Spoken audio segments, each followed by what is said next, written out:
TSS and BTE have joined forces. Context. Power. Edge. The new paradigm of trading. If you open up your brokerage app right now, like literally right now, and look at the major market indices, you're being lied to. Yeah, it's a very convincing lie. It is. It's this picture of absolute glassy tranquility. But it is completely masking an engine that is, it is quite literally redlining underneath. Oh, absolutely. So our mission for you today is to tear off that calm surface and decipher an incredibly dangerous, extreme market regime playing out right now. We're looking at late May 2026. Right. And to do this, we are pulling from a stack of daily quantitative market notes from SpotGamma. Yep, specifically spanning May 26th through the 29th.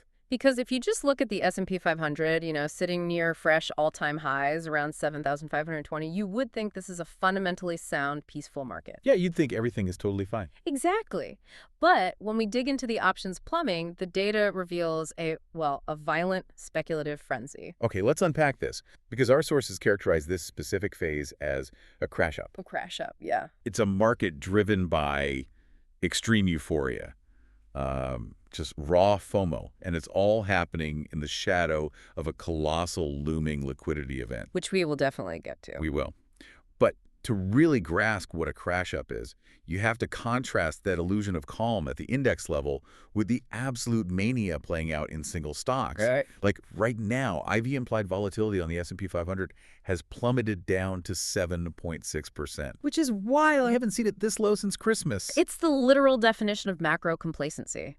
An implied volatility of 7.6% means the options market is pricing in practically zero daily movement for the broader index. Just flat. Yeah, traders are assuming the S&P is just on a flat line entirely. But I'm looking at the data for individual names. Yeah. And flat line's the last word I'd use. It's not even close. I'm watching second and third tier AI stocks, and these memory semiconductor names just go completely vertical. Look at Micron. Oh, Micron, yeah. It rocketed 20% in a single session. And it officially joined the $1 trillion market cap club because of it.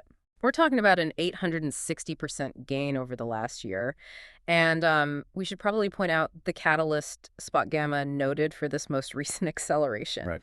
On May 22nd, President Trump made a public comment explicitly stating, Micron is great. And just to be completely clear for you listening, we're just looking at the cold math here. We are impartially reporting the source data's explanation. Exactly. The algorithmic trading systems, they didn't care about the politics of the comment. They simply registered a massive, instantaneous spike in positive sentiment and reflexively fire-hosed capital at the stock. Precisely. And the sheer volume of that capital is, it's hard to wrap your head around. Yeah. During one of these Tuesday sessions, in just the first 45 minutes of the open, Micron traded more options premium than the entire S&P 500. Wait, I need to pause on that. One semiconductor company saw more money flowing through its options chain in under an hour than all 500 of the largest companies in America combined. Yeah. That is what a late-stage speculative frenzy looks like. That is insane. It is. Capital gets exhausted holding the massive, heavy mega caps, so it aggressively rotates into anything with a tangential narrative. Right, like Dell. We saw Dell soar 30% after earnings. Yep. And we're seeing peripheral names like Iron jump 7%, and this late-stage idiosyncratic chasing in drone stocks like Arcat. The SpotGamma Flow Patrol data is wild. It's entirely dominated by 0 DTE, so 0 days to expiration and ultra-short dated flow. Very aggressive flow. Extremely. For example, there was this massive UBR trade. Somebody bought 40,000 deep in the money, $50 struck calls expiring on June 5th. Which is huge. Yeah, they laid out $82 million in premium. But walk me through the physics of that. How does an $82 million order warp the mechanics of the market? So when a fund drops $82 million in pure premium on a short-dated call, they are forcing the dealers on the other side of that trade to assume massive risks. Because someone has to take the other side. Exactly. And because of the size and aggression of that single order, the implied volatility for that specific UBR strike just exploded by 45 points, hitting 88%. The dealers have to instantly reprice the risk of that stock moving violently to the upside. And we saw the exact same thing in Union Pacific, actually. Oh, the guarantee trade, yeah. The notes flagged a trade of 12,000 May 29th, $280 calls bought for about $1 million. Over 3 days, UMP rallies from $265 to $279, and those options jumped 300%. From 50 cents to $2? Yeah. But wait, I have a massive structural question here. Sure. If we have billions of dollars aggressively buying upside calls in these huge, heavily weighted tech and industrial stocks, shouldn't that be dragging the S&P 500 up to, like, 8,000? You think so? Why is the index just paralyzed in this tight 40 basis point range while its components are going to the moon? Well, what's fascinating here is a metric called KOR1M. Okay. It tracks the implied correlation of the stocks within the S&P 500. Historically, during a crash down, correlation spikes because everything gets sold at once. Right, babies thrown out with the bathwater. Exactly. But right now, this metric has dropped below 8, which is an extreme critical risk-off level. But below 8? Yeah. It tells us that traders are aggressively bidding up isolated names with absolute disregard for the broader index. The IV rank and SKU rank for these tech flyers are just pinned at the 100th percentile. So they are pricing in crash-like volatility. Yes, but entirely to the upside. Okay, I get the correlation drop, but that still doesn't explain the physics of the index staying flat. I mean, if the big stocks go up, the index should go up. What is physically stopping the S&P from moving? The dealer positioning, Okay. specifically a massive structural layer of positive gamma. When you look at the options market, you really have to look at the market makers, the dealers selling these contracts. Right. Right now on the S&P 500 index level, dealers are net long options. That puts them in a positive gamma regime. Okay, break down the actual mechanics of that for me. Right. Don't just say positive gamma. If a dealer is long options, what exactly does their trading algorithm force them to do at 9:30 a.m.? It comes down to delta neutral hedging. When a dealer is long positive gamma, their delta exposure shifts dynamically with the market's price. If the S&P 500 falls, their delta mechanically decreases. To get their book back to neutral, they are mathematically forced to buy S&P futures. They have to buy the dip. They have to. And when the market spikes up, Their delta increases, which means they have too much long exposure, forcing them to systematically sell futures into the rally. The algorithms literally have no choice. They buy the dips and they sell the rips. So it acts like an active suspension system on a sports car. Oh, I like that. Like when the road suddenly drops out, the suspension violently extends downward to catch the chassis. But when you hit a speed bump at 90 miles an hour, the suspension compresses to absorb all that upward kinetic energy so the car itself doesn't fly off the road. That is a perfect mechanical analogy. The positive gamma is the active suspension system absorbing all the momentum. And SpotGamma gives us the exact coordinates of where the suspension is tightest. The 7,500 level. Yep. 7,500 on the S&P is the ultimate support wall right now. Because the data shows massive open interest there. Right. There is a colossal 30,000 lot non-zero DTE call spread anchored exactly at 7,500. That's huge. It is. Market makers are currently long roughly 33,000 contracts of the 7,500 calls and short 22,000 contracts of the 7,500 puts. Okay. So whenever the index sags towards 7,500, the dealers have to aggressively buy futures to hedge that specific block. It is quite literally a mathematical floor. But the active suspension also suppresses the upward speed bumps. The notes detail this metric called HRO. Hedging intraday risk offered. Right. It tracks the cumulative delta from customers trading in real time, and the negative flow hitting the top of this range is staggering. It really is. Every time the S&P probes that 7,550 to 7,600 resistance zone, massive negative high-RO values flood the tape. Massive. We saw a record negative $16 billion high-RO print on a recent Friday. Unbelievable. And then the following Tuesday saw negative $6 billion, and Wednesday hit negative $8 billion. And the notes said that was driven primarily by $8 billion in put buying and $3 billion in call selling by customers. Exactly. Which means the dealers have to take the other side of those customer trades. Yes. When customers are buying puts or selling calls up at 7,600, the dealers are absorbing that risk, which forces them to aggressively short S&P futures to hedge. So the instant the market tries to break out to the upside, this mechanical wall of hedging activity violently shoves it back down. Drive back down. Okay, so it's like the S&P 500 is trapped in a giant, invisible gelatin mold. The gelatin mold. Yeah, like the floor at 7,500 is bouncy, but the ceiling at 7,550 is sticky and just pulls you right back down. I mean, yeah, that works perfectly, but, and this is a big but, if this positive gamma is a gelatin mold keeping the market safe, we have to look at what could melt it. Right. And the data points directly to a massive looming heat wave. The sinkhole. You know what happens to a suspension system when you hit a sinkhole? Sure. The car still crashes, and the SpotGamma notes have a massive sinkhole circled on the calendar. June 12th. June 12th, the SpaceX IPO. Yeah. If we connect this to the bigger picture, this IPO is the exact catalyst that could shatter the positive gamma shield. It's the heat wave. Exactly.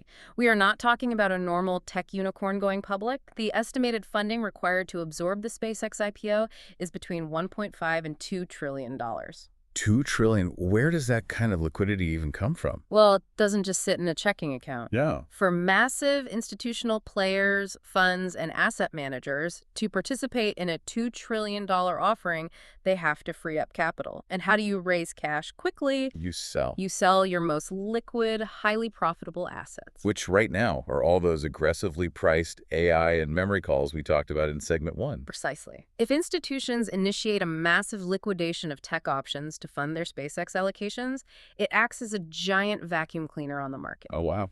As customers sell those calls, the dealers who are short them finally get to close their positions. That means the dealers simultaneously unwind their long futures hedges. Oh, I see.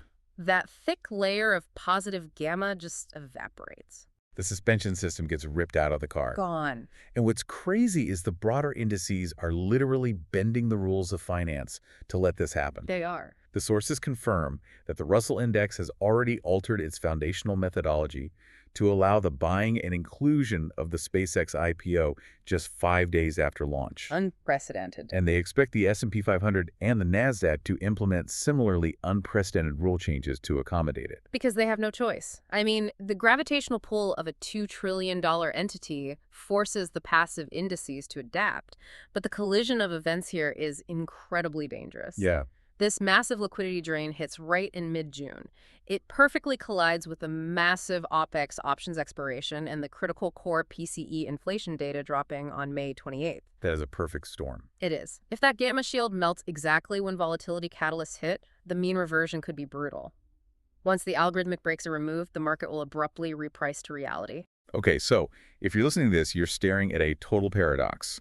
The tech stocks are in a euphoric crash up, the index is artificially paralyzed, and a $2 trillion vacuum cleaner turns on in 2 weeks. Yep. How exactly are you supposed to manage risk in this environment? How do you trade or protect your portfolio? Well, the first rule in the SpotGamma playbook right now is entirely about survival. Okay. Do not short this market today. Yeah, they actually referred to shorting the all-time highs or shorting the volatility in these tech names as a, quote, financial guillotine. Because stepping in front of an algorithmic freight train powered by positive gamma and retail FOMO is financial suicide. Yeah, don't do it. Intraday, as long as the S&P 500 remains above their specific risk pivot level of 7,490, it remains a heavily bullish buy-the-dip environment. So you play the support levels. Right. Dips toward the 7,500, 7,475, and 7,400 support levels will continue to be bought by algorithms. You cannot fight the dealers intraday. Okay, let's unpack this. Here's where it gets really interesting, though. Oh, the paradox. Yes, you don't short, but you also don't just sit there holding the bag. Because the active suspension system has artificially crushed realized volatility, S&P index options are historically cheap. The IV is at 7.6%. Exactly. This is the ultimate swing strategy. Traders are paying 100th percentile premiums to chase Micron and Dell. But because index volatility is flatlining, you can buy fire insurance on the broader market for pennies. Right. The playbook suggests using this artificially calm window to buy 2 to 3 month out S&P 500 downside options, so put options. Or even better, buying June VIX calls. Because you're buying the insurance policy while the house is still surrounded by the gamma moat right before the drought hit. Exactly. Buy the umbrella before it rains. And there's one massive macroeconomic match that could light this whole thing on fire early, before SpaceX even launches. Crude oil. Crude oil. Yeah, crude oil has been drifting down around $90 a barrel, which has systematically helped suppress market volatility and fuel this equity rally. But the geopolitical situation, specifically involving Iran, remains highly unstable. Very. And what happens mechanically if oil suddenly spikes above $100? Because right now, the entire market is devoid of downside protection. Yeah, nobody has puts. Right. So if oil spikes, you get an instantaneous regime shift. Institutions will panic and violently scramble to buy downside puts to protect their portfolios. And when they buy puts, Dealers are short puts, which forces the dealers to aggressively short futures to hedge. The entire dealer gamma map flips from positive to negative. oh man. The suspension system goes from absorbing shocks to actively accelerating the crash. Wow. Buying those June VIX calls now is the perfect cheap hedge against both that oil tail risk and the SpaceX liquidity drain. Okay, let's pull all of this together for you. We're witnessing a historic crash-up fueled by retail and institutional FOMO in specific AI and memory stocks. Yep. Underneath, a massive positive dealer gamma position acts as an active suspension system, artificially pinning the S&P 500 in place and crushing volatility down to 7.6%. A false sense of security. Exactly. But the $2 trillion SpaceX IPO, scheduled for June 12th, is a looming liquidity black hole that threatens to force the liquidation of those tech calls, melting the gamma shield. And when it melts, it gets ugly. So the actionable playbook. Protect your capital. Do not blindly short the highs. Respect the intraday dealer buying above 7,490, but use this bizarrely calm period to load up on cheap long-term index puts and VIX calls before the regime flips. It's entirely about respecting the mechanics of the machine while positioning yourself for the inevitable moment the gears break. And honestly, looking at the sheer scale of what is coming, this raises an important question. I knew it was coming. Let's hear it. Think about the detail you brought up regarding the index rule changes. The Russell and the S&P. Right. The Russell, the S&P, the NASDAQ, these are the absolute bedrock of passive investing. Millions of people blindly tie their retirements to them because they trust that the established foundational rules of inclusion are immutable. You trust the index. But if the core rules of our most trusted, supposedly passive market indices can simply be unilaterally bent and rewritten overnight just to accommodate the gravitational pull of one single massive IPO, what does that actually say about the true stability and the supposed passivity of the modern market structure you've tied your money to? Man, that is a heavy, necessary thought to chew on. We started off saying the market is lying to you, and it turns out even the rule book itself is entirely subjective when enough money is on the line. It really is. Thank you for walking through this maze with us today.